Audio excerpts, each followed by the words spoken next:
Revisão da vida toda. Presidente Lula é intimado a se manifestar sobre o absurdo que estão fazendo com os aposentados. E aí, presidente Lula, qual a posição do senhor sobre essa manobra que está sendo realizada? E não só o Lula, como também outras figuras importantes foram intimadas a se manifestar. E agora vai abrir prazo e a gente tem um posicionamento ou uma omissão? Qual a sua opinião? Antes de mais nada, já vamos aqui na tela, meus amigos. Eu gosto de mostrar para vocês para comprovar tudo certinho o que eu falo. Estou aqui no site do STF, na DEI 2111. Então, dia 5/11, saiu o despacho. Intime-se a parte agravada para querendo apresentar contraminuta ou recurso interposto. E eu tive acesso ao documento oficial do relator ministro Nunes Marques. Ele assinou esse documento e já está aqui diante dos seus olhos, né? Então, o relator ministro Nunes Marques tem todos aqui, né? O presidente da República, o Congresso Nacional, os Amit Curi, os advogados, tá certo, pessoal? Olha aí o Cacai aqui, o doutor Roberto de Carvalho, o doutor Bruno Fischel, a doutora Gisele Lemos, a Jane Lúcia, né? Então, temos aqui também a Defensoria Pública da União, que está a favor dos aposentados, não confunda com a Advocacia Geral da União. E temos aqui o despacho. A Confederação Nacional dos Trabalhadores Metalúrgicos, a CNTM, opôs embargos de declaração à petição do STF, com o número 139.384 de 2024, contra acórdão, mediante o qual o plenário desproveu os aclaratórios anteriores. Eu vi alguns aposentados perguntando o que são os aclaratórios, como são chamados os embargos de declaração, tá? Também são chamados de aclaratórios. É por isso que é importante você ter alguém explicando esse juridiquês. Então já se inscreva aqui, é tudo de graça e eu vou continuar te dando informação. Porque eu sei que o seu advogado não te responde. E se você quiser um parecer jurídico, ou quiser trocar de advogado, ou quiser análise completa de mais de 20 revisões, que não precisa esperar o STF, então você sabe, você procura aqui o professor Nakamura, o WhatsApp está no link do comentário fixado e a gente vai trabalhar imediatamente no seu caso, tá certo, pessoal? Mas vamos juntos, vamos juntos. Eu sei que você já tem processo em andamento e eu sei que você quer saber agora. Ponto número 2.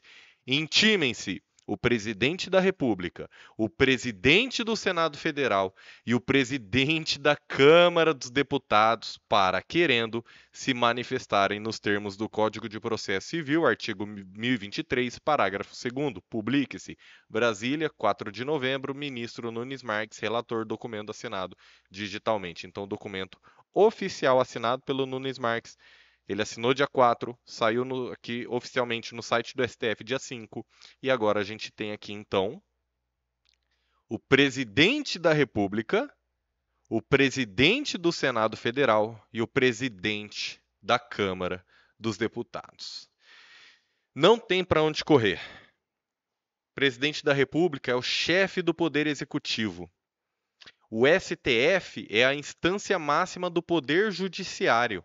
E presidente do Senado e presidente da Câmara, correspondente ao poder legislativo. O que isso quer dizer? O poder judiciário, o poder executivo e o poder legislativo estão oficialmente na revisão da vida toda. Agora não tem para onde correr. O Brasil inteiro vai parar para esse julgamento. Se a imprensa, a partir de agora, não trouxer esse absurdo que está sendo feito com os aposentados, aí é porque a gente sabe do interesse da imprensa. Porque agora, com essa intimação oficial do Lula, do presidente do Senado e presidente da Câmara, né, o Arthur Lira e o Rodrigo Pacheco aí, fica difícil, pessoal. Se agora a mídia não começar a tratar disso na capa dos jornais, nas capas dos sites, eu não sei mais o que a gente tem que fazer para conseguir a atenção da mídia. Eu vou continuar indo no STF. Se precisar, até greve de fome eu vou fazer. Tem gente que perguntou por que não grava vídeo dentro do STF? É porque eu já fui impedido uma vez, duas vezes na verdade, e eu já sabia, né? Não pode gravar vídeo dentro do STF, tá, pessoal? Pode bater foto no intervalo, mas não pode ficar gravando vídeo, tá? Então, uma vez até na vitória dos aposentados, eu gravei um vídeo dentro, aí veio a segurança ali já. Mas foram respeitosos comigo, tá? Não tô me fazendo de vítima nem nada, não. Mas é que não pode gravar vídeo dentro do STF. Mas eu vou continuar indo no STF, vou continuar lutando pelo direito dos aposentados. Só que eu preciso da sua ajuda, meus amigos. Agora a gente tem a intimação do presidente da República. Agora a gente tem que mostrar isso aqui para o Brasil inteiro. Tá aqui na tela, intimação oficial do presidente da República, do presidente do Senado, Rodrigo Pacheco, presidente da Câmara, Arthur Lira. Que mais que a imprensa quer para divulgar esse escândalo nacional e mundial da história da previdência social, da história de qualquer aposentadoria de qualquer país? Você recolher contribuições década de 70, 80 até 94 e você não incluir essas contribuições no cálculo do benefício dos aposentados e nem devolver o dinheiro. Então, paguem os aposentados. E sobre o que o Lula vai ter que se manifestar? Essa é a sua pergunta, essa é a segunda parte desta live agora. Vamos aqui aos pedidos.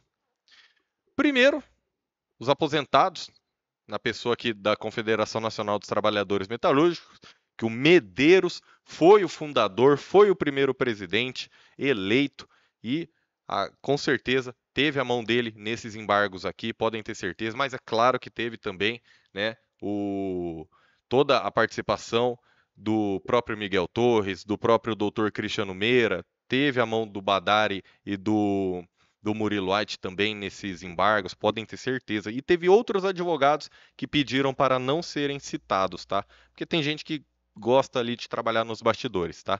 Então, tem muita gente ali trabalhando nesses embargos, podem ter certeza disso. Os pedidos, sobre o que o Lula vai ter que se manifestar. Primeiro, conhecimento e provimento dos segundos embargos de declaração, para esclarecer as obscuridades e eliminar as contradições com consequente integração do acórdão para enfrentar sob pena de nulidade. Se não se manifestar, se não enfrentar isso aqui, o acórdão, a decisão do STF vai ser nula, vai ter que voltar tudo a favor dos aposentados. Então, artigo 93, inciso 9 da Constituição, artigos 489, parágrafo 1º, incisos 4º, 5º e 6º, e artigo 927, parágrafo 4º, ambos do Código de Processo Civil. E combate eterno, todas as razões elencadas por capítulo. Segundo ponto, reconhecer e eliminar as contradições. E reconhecer a nulidade do julgamento somente no que tange à cogência do artigo 3º da Lei 9.876 de 99. Peço desculpas, já estou melhorando da garganta, fui no médico, já estou melhorando. O artigo 3º ser declarado constitucional, isso aí, pessoal, é desde o ano 2000, isso aí não tem dúvida. Qual que foi a novidade? Foi o Barroso e o Gilmar Mendes e depois os outros ministros colocarem uma vírgula, que esse artigo 3º é uma norma cogente, é a única regra dos aposentados. E não é só de 94 para frente, não é a única regra. E, por se tratar de objeto aditado nas ADIs, sem provocação das partes e nunca tratado durante toda a tramitação. Ou seja, essas ADIs existem desde 99. E de 99 até março de 2024, nunca foi falado que essa norma seria cogente, a força cogente. Nunca foi falado que seria uma única norma de aplicação obrigatória para todo mundo. Sempre foi falado o contrário, que você, segurado, tem direito ao melhor benefício a que você cumprir os requisitos. Então, de forma delimitada por boa-fé e lealdade processual, preservando o entendimento firmado pelo próprio STF no tema 1102 e suprimindo a cogência. Então, a nulidade do julgamento, por enquanto, só na parte dessa força cogente, dessa cogência, tá? Terceiro pedido, a invalidação nulidade do julgamento com a devida vênia, bem como de quaisquer votos proferidos pelo ministro Gilmar Mendes, porquanto, espontaneamente, se declarou impedido em questão incidental já preclusa, por ter atuado assiduamente no feito em favor da União, resultando na alteração do juiz natural, respeitando-se o devido processo legal e o sistema processual pátrio nos termos da fundamentação. Para quem não sabe, o ministro Gilmar Mendes, ao longo desses anos, né, ele era o advogado-geral da União, ele atuou nas ADIs e ele se declarou impedido e depois ele voltou atrás para poder votar quando viu que a revisão da vida toda ia ser alterada, ia ser prejudicada. Então, se vocês quiserem, eu vou fazer um vídeo exclusivo, bombástico, sobre essa questão do Gilmar Mendes, se vocês quiserem. Então comenta aqui, que aí eu vou saber que você tem esse interesse, porque isso aqui pode derrubar o julgamento por completo, tá? O julgamento pode ser anulado e a vitória dos aposentados será retomada, pessoal. São vários argumentos para a vitória dos aposentados. Esse é mais um deles, tá? Quarto ponto, realizar o distinguishing a distinção entre as ADIs, cuja ratio decidendi se apega exclusivamente a uma decisão liminar datada nos anos 2000, ou seja, a razão de decidir, o fundamento das ADIs se apega exclusivamente a uma decisão liminar dos anos 2000, que não falava de força cogente. Então, distinguir essa decisão do ano 2000 com a tese afetada, tema 1102.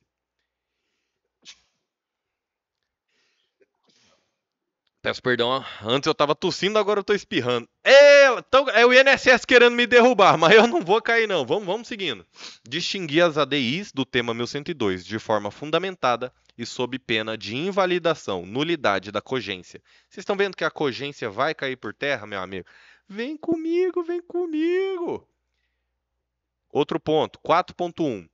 Indicação de precedentes análogos ou normas legais que expressamente consideram uma medida liminar precária proferida há mais de 20 anos como jurisprudência dominante. Ou seja, eles querem atribuir uma decisão liminar o poder de passar por cima de uma decisão do mérito com repercussão geral, como foi o do tema 1102. Né? Então, uma decisão medida liminar aqui no ano 2000, que é uma decisão que não resolve o mérito, não é um acórdão, né, assim, para satisfazer o mérito.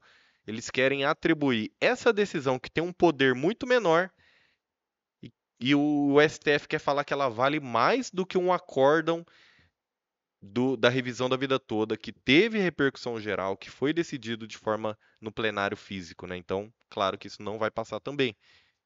É por isso que tem que ter essa distinção. 4.2. Demonstrar as razões pelas quais uma decisão liminar de cognição sumária, que legalmente não se enquadra no conceito de jurisprudência dominante, dada a sua precariedade, fragilidade com objeto aditado, logo inexistente a revelia das partes. Como que essa decisão liminar prevaleceu sobre um acórdão de mérito, com cognição exauriente, cujos efeitos são vinculantes, erga omnes, né, para todos, a partir de sua publicação. Então, decisão liminar, você nem ouve a outra parte, você dá uma decisão provisória só até você resolver o mérito. E no tema 1102, aí sim, teve acórdão de mérito, teve a decisão, né, formado pela maioria do plenário, sem vícios, né, sem defeito, a decisão sem defeitos, com a sistemática da repercussão geral, sem ao menos observar efeitos prospectivos para preservar a segurança jurídica e direito conferido dos demandantes até a data de julgamento das ADIs. Pelo menos 21 de março, depois abriu o caminho até para quem entrou com ação depois, já vou falar mais disso.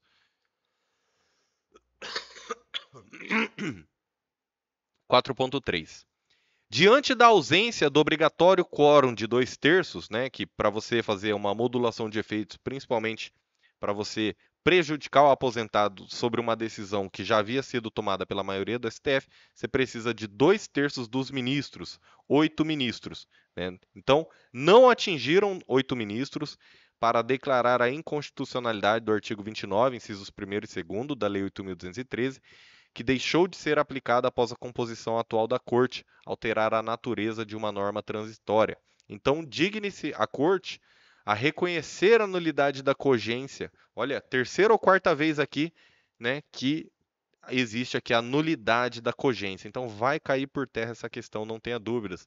E o artigo 3º, norma de natureza flexível transitória desde a sua origem, somente poderia ser considerado se atingido o quórum mínimo para declarar a inconstitucionalidade e afastar os efeitos já ratificados pelo próprio plenário no tema 1102, nos termos da Lei das ADIs e observando-se o artigo 23 da Lei de Introdução às Normas do Direito Brasileiro, habitualmente utilizado para atribuição de efeitos prospectivos. Então, se você quiser passar por cima do que já foi decidido pela STF, então você precisa de 8 ministros para fazer essa modulação de efeitos e você precisa resguardar o direito de quem já tinha entrado com a ação. Vamos continuando. 4.4. Olha o tanto de coisa aqui que o Lula vai ter que se manifestar, hein? Observando-se o teor dos artigos 503 a 505 do Código de Processo Civil, declarar a nulidade da cogência forçosamente imposta de ofício pelo tribunal e a revelia das partes. Ó, é a quarta ou quinta vez aqui com a nulidade da cogência, tá? Então você está vendo que o ponto central foi essa vírgula que o Barroso e o Gilmar Mendes colocaram no julgamento. E o Alexandre de Moraes apontou o dedo, ele apontou, literalmente apontou o dedo e falou que vossas excelências colocaram no processo, né? Então essa vírgula, né, que falando que é constitucional, vírgula, e é uma norma de força cogente, é obrigatória, é para todo mundo. Ninguém nunca falou isso, nem o INSS, nem a AGU, nem o Congresso Nacional, ninguém nunca falou dessa norma cogente, que seria para todo mundo. E a constitucionalidade foi o objeto expresso na sistemática da repercussão geral, então o tema 1102, o STF já tinha julgado sobre o artigo 3º. Não podia julgar de novo. Já falou, é constitucional. Só que a outra regra também é constitucional. Então temos duas regras constitucionais que devem ser aplicadas quando for mais vantajosa para o segurado. Ponto número 5. Reunir as ADIs com o tema 1102, considerando preclusas as questões lá definidas pela maioria do plenário no julgamento do mérito, intimando-se as partes interessadas que estão sofrendo prejuízos de forma transversa em controle concentrado para manifestação. Você, aposentado, você está sendo prejudicado no seu direito. Já foi dado vitória para você, já foi dado o ganho de causa, você precisa receber o seu dinheiro. Mas o STF está demorando, então reúna os processos e dê uma só resposta. Antes do final do ano, em STF. Ponto número 6. Subsidiariamente, então, nesse ponto aqui, número 6, é se não forem acolhidas as arguições de nulidades apontadas para o afastamento da cogência. Então, se tudo isso que foi falado não prosperar, aí, subsidiariamente, né, tem um outro pedido para instaurar o procedimento de revisão de tema repetitivo nos termos do artigo 103 do Regimento Interno do STF, reconhecendo a superação de precedentes com seus naturais efeitos prospectivos após o julgamento das ADIs. Ou seja, se depois de 5 pedidos de nulidade da cogência, se nenhum deles prosperar, se o STF mesmo assim quiser bater cabeça, quiser continuar acreditando nesse julgamento das ADIs, então vai ter que se instaurar o procedimento de revisão de tema repetitivo, que é quando o Tribunal Superior muda o seu entendimento e vai ter que garantir o direito adquirido. Ponto número 7. Ainda em observância aos princípios da isonomia e segurança jurídica, com ou sem reunião, sejam aplicados entendimentos idênticos aos adotados no tema 985 do STF, a controvérsia acerca do terço de férias, né? Porque um teve direito, o outro não, e demais precedentes abordados na fundamentação, preservando-se o direito à tese revisional que se tenta prejudicar, que é a revisão da vida toda, tema 1102, e também mera reafirmação da jurisprudência, tema 334 do STF, direito ao melhor benefício, tema 999 do STJ, revisão da vida toda de forma unânime. E letra B, então, né, outro pedido aqui, intimação do Procurador-Geral da República. A Procuradoria-Geral da República, até o momento, foi favorável aos aposentados na revisão da vida toda, mas trocou o procurador, né? Então, antes era o Aras, agora o Paulo Gonet, para emitir parecer quanto às nulidades apontadas, opinando ou não pela aplicação dos efeitos prospectivos, a fim de preservar a segurança jurídica. Então, para ele dar o parecer, né, se a revisão da vida toda vai ser para todo mundo ou vai ser só para quem já entrou com processo.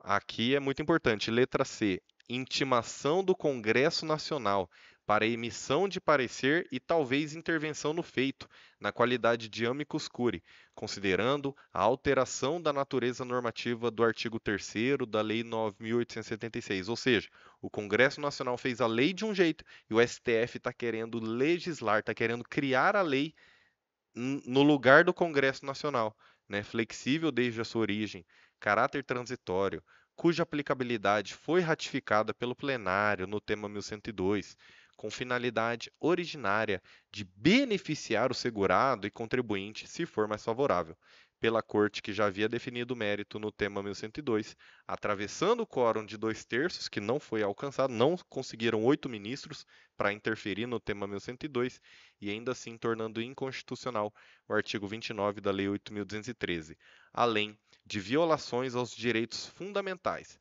de uma classe hipossuficiente, vulnerabilidade técnica, econômica e jurídica, que é a classe dos aposentados, né? Sempre passado para trás, o que é um absurdo. Letra D. Notificação do CNJ, Conselho Nacional de Justiça, para, por meio do seu representante, apresentar o número de ações classificadas sob o tema 1102, revisão da vida toda, até março de 2024, filtrando o número exato de demandas em trâmite que se beneficiarão de eventuais efeitos prospectivos atribuídos ao julgamento.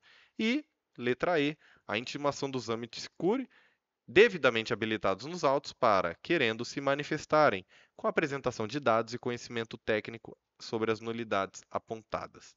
E agora eu quero saber a sua opinião. Você acha que o presidente Lula vai se manifestar ou vai perder o prazo igual ele perdeu anteriormente? Bom, se você quiser um parecer jurídico sobre o seu processo, quiser saber como que tá, quiser análise completa de outras revisões, o WhatsApp está no link do comentário fixado.